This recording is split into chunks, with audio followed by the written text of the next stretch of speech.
كان يا مكان في قديم الزمان، كان الخير في كل مكان. كانت الريشة تقهر الميزان، وكان العمى يتخطى الحيطان، وكان الشيخ يقطع الويدان، والعرسة كانت تغدي القبيلة وتزيد الجيران. كان وكان حتى كان في بلاد بعيدة، خيرها كتر من شرها، ونهارها طول من ليلها. كان قبل ما يصيح الصبي بالجوع يعمر فمو، والفقيه قبل ما ينوض من العرادة يعمر قبو كمو. كان الخير والخمير في أرض السلطان باهي الطلعة. ومولاي السلطان كانت عنده بنت وحدانية جميلة، كان سميتها لالا شامة. أمرها مطاع وكلمتها مسموعة، حيت لالا شامة كانت مدللة ومخنتة، ولكن كانت طيبة، يدها تعطي ولسانها ما تسمع منها غير الكلمة الطيبة والقول الحسن. ايوا كبرات لالا شامة ووصلت لسن الزواج، وقال مولاي السلطان باهي الطلعة في طول البلاد وعرضها باللي عريس بنته ما يكون غير شي فارس من الفرسان او وزير من الاعيان. وكان الاعلان كافي حتى يتصافوا العباد قدام القصر بالليل والنهار. وطبعا كان فيهم الكذاب والطماع والحمق والخداع. ولكن مولاي السلطان كيف يدير حتى يميز بين الصالح والطالح؟ حار الملك في أمره وشاور لالا شامة. قالت ليه لالا شامة: هذا عرسي يا مولاي السلطان، خليني أنا نختار بشرطي.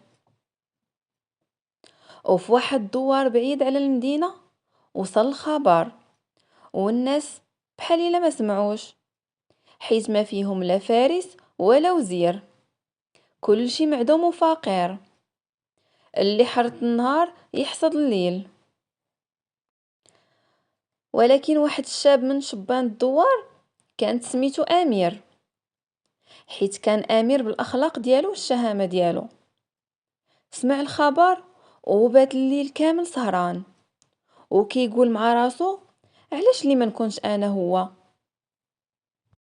في الصباح التالي قرر امير باش يقصد المدينه، خاطب راغب. ايوا عياو صحابو يمنعوه، حيت بان ليهم كيقلب على قطع الراس، لا اب عنده ولا ساس، يتيم ما يكتاب غير دراعو وحب الناس. شق امير طريقه وسط الغابه، ما حابسه الشمس ولا ضبابه. وفي الطريق تلاقى بفارس من فرسان القصر، جالس بوحدو وحاط يديه على خدو. قرب منه امير وقال ليه: عاود ليا يا سيد الفرسان حكايتك، شفتك مهموم. جاوبو الفارس وهو باقي حاط يديه على خدو، قال ليه: البارحة مولاي مشيت للقصر خاطب كجميع الفرسان، ولكن لالا شامة ما بقات طالبة لا فارس ولا واحد من الأعيان. حار أمير في كلام الفارس وقال ليه: ياك هذا هو شرط الخاطب؟ واش بصح ولا أنا كنكذب؟ جاوبو الفارس وقال ليه: كنتي صادق، أما دابا لالا شامة طلبات نجمة من السما، واللي قال ليها قدرت وما قدرش جازاتو بقطع الراس. وقف امير وتعجب لهاد الشرط الجديد، وقال في نفسه: الفروسية حنا ماليها، اما نجمة من السما شكون اللي يقدر عليها؟ ايوا حار امير في امره، ما بين الرجوع للدوار وبين يكمل طريق للقصر. فكر مزيان وقرر باش يكمل الطريق، حيت ما عنده ما يخسر.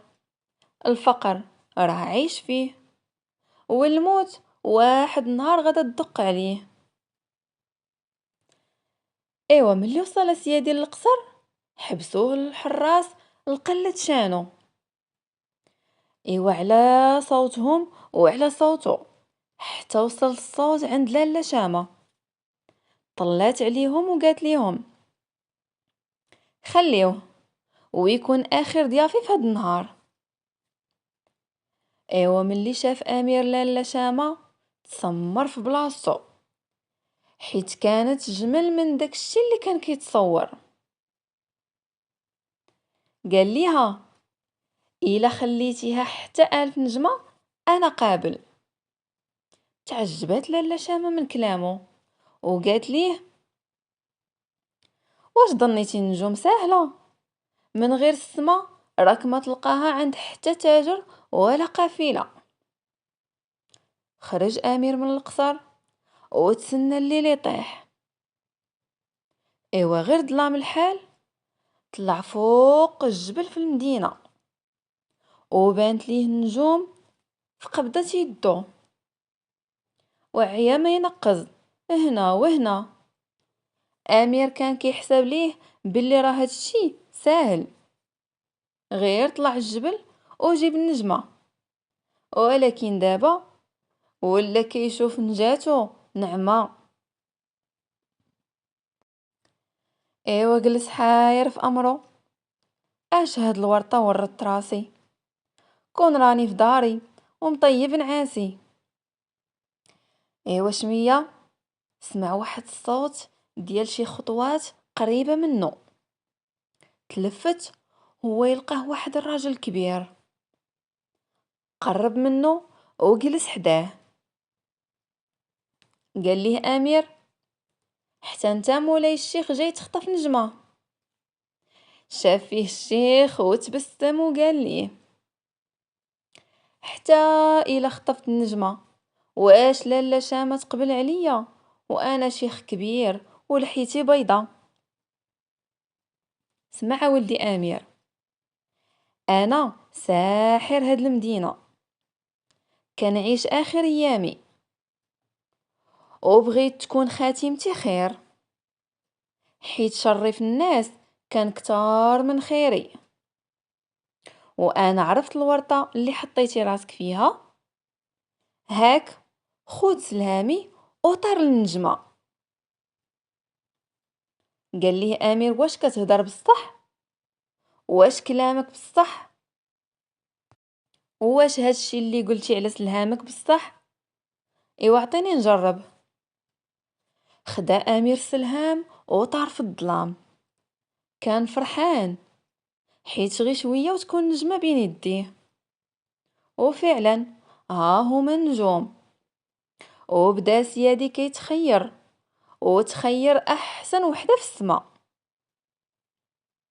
ايوا غير شدها بيديه وغبر سلهام وبقى هو في الظلام كتلعب به الريح في الشمال واليمين، حتى جات واحد الريح قويه رجعته الارض. طاح على واحد النادر ديال التبن وفراح برجوعو الارض. مسح راسو وساز داكشي اللي على لباسو.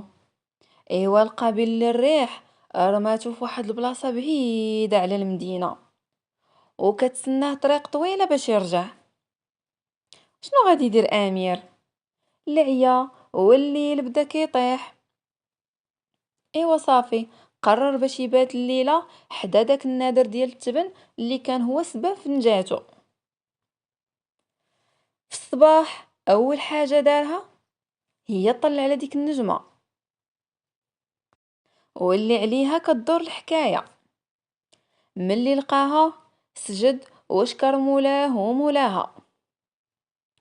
ايوا في طريقه تلاقى بثلاثه ديال الخوت مخاصمين، وحيت امير كما كان معروف عليه الشهامه ديالو في القول وفي الافعال، مشى يشوف الحكايه يا اما يصلح بيناتهم ولا ينصحهم. قال ليه كبير خوت حنا سيدي ثلاثه ديال الخوت، مات بونا هادي 3 ايام وخلى لينا هاد الطاقيه، والقسمة الورث ما عرفنا طريق.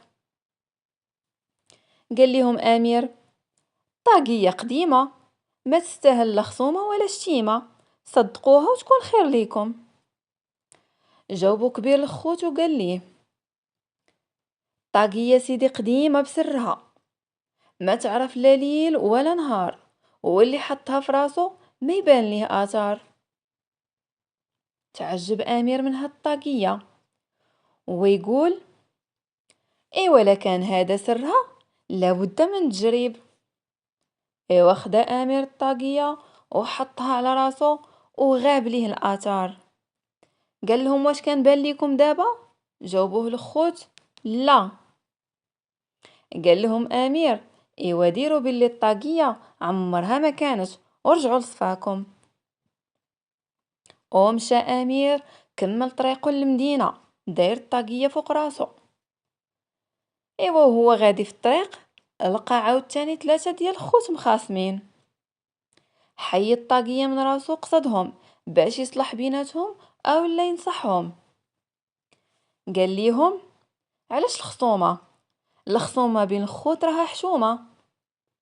جاوبوا الكبير فيهم: حنا سيدي 3 د الخوت، يلا دفنا بونا، خلى لينا في الورث هاد الصباط، وما عرفنا القسمتو حيلة، حيت كل شي بغاه لراسو.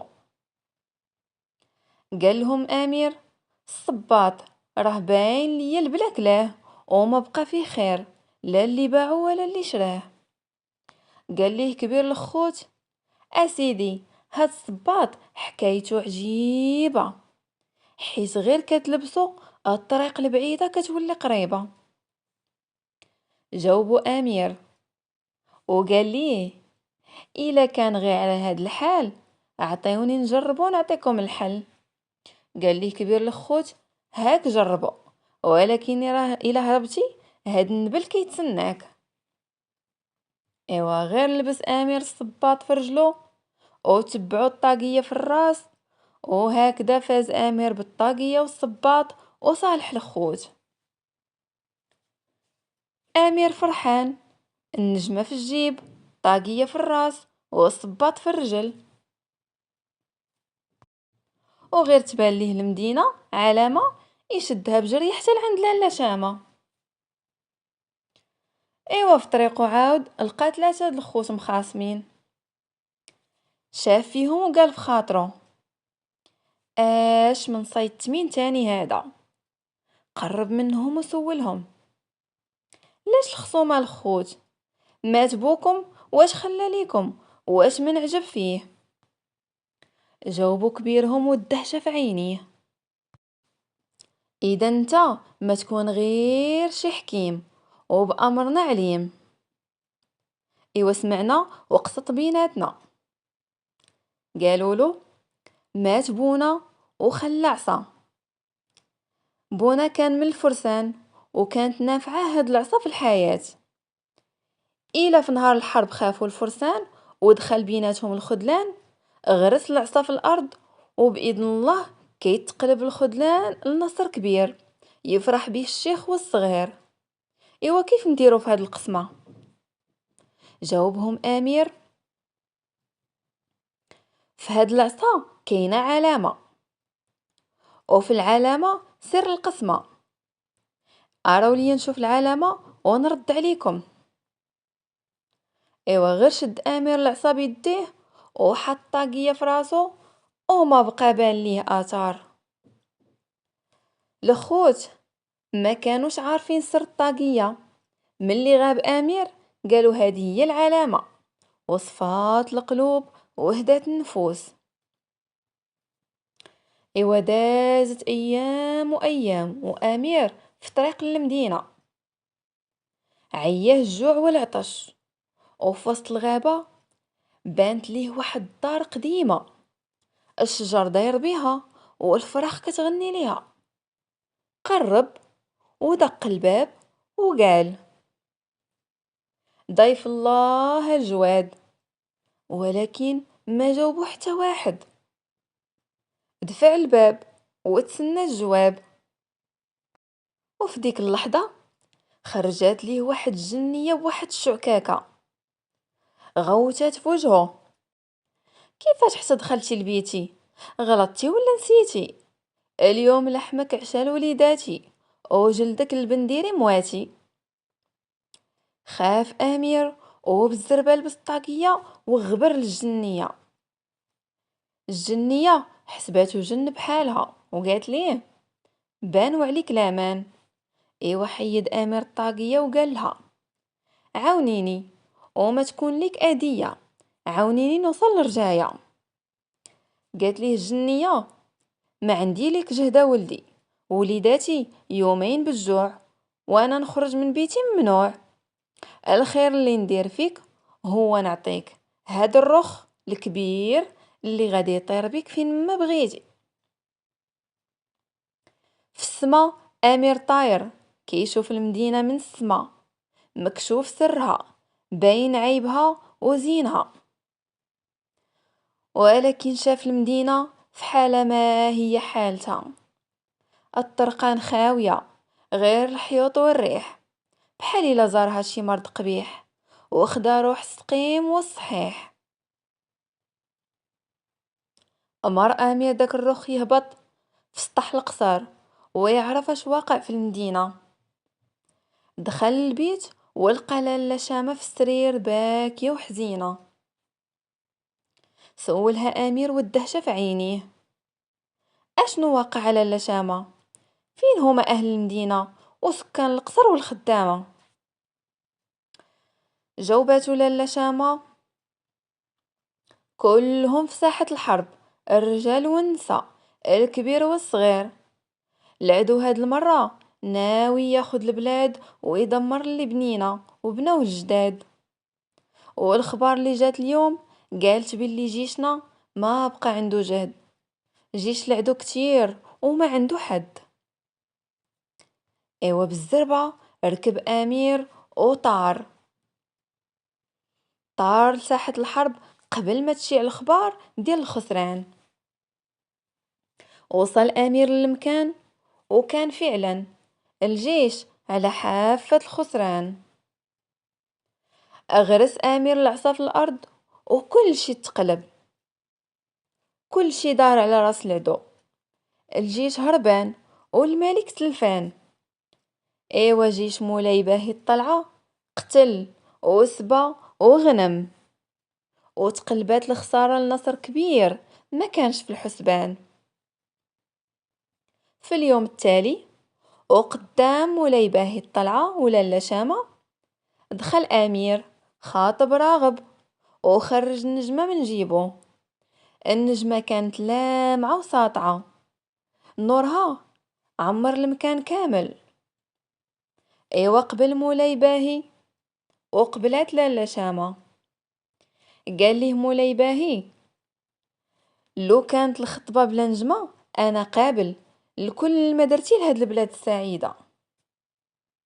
وهكذا كملات الفرحة وتزوج امير بلاله شامة، وداز العرس 3 ايام فرح فيها الصغير والكبير. اما في قضية الطاقية والعصا والصباط، خداهم امير ومشى عند مولاي باهي الطلعة وقال ليه: هاكا سيدي هاد العصا العجيبة، حيت الحرب انت هو مولاها، بالعصا تحفظ الهيبة وتخلي البلاد نغناها، وخلي لي امولاي الصباط والطاقية. ايوا عرفتوا علاش خلى الصباط والطاقية معاه؟ حيت من امير كيف ما قلنا ملي بدينا القصة كان امير بفعالو بقوالو، كان كل نهار كيلبس الصباط ويدير الطاقية ويطير باش يزور صحابو في الدوار، يمشي في الحين ويرجع في الحين. ايوا امير ولاله شامة عاشوا حياة سعيدة، لا من يكدر الصفا ولا من يكيد المكيدة. ومشات حجيتي من واد لواد ومن بلاد لبلاد، يحكيها الجداد للصبيان والحفاد. وكيف ديما ما تنسوش الى عجبتكم الحكايه خليوا لي الاراء ديالكم في التعاليق، ونتلاقاو في الحكايه الماجيه.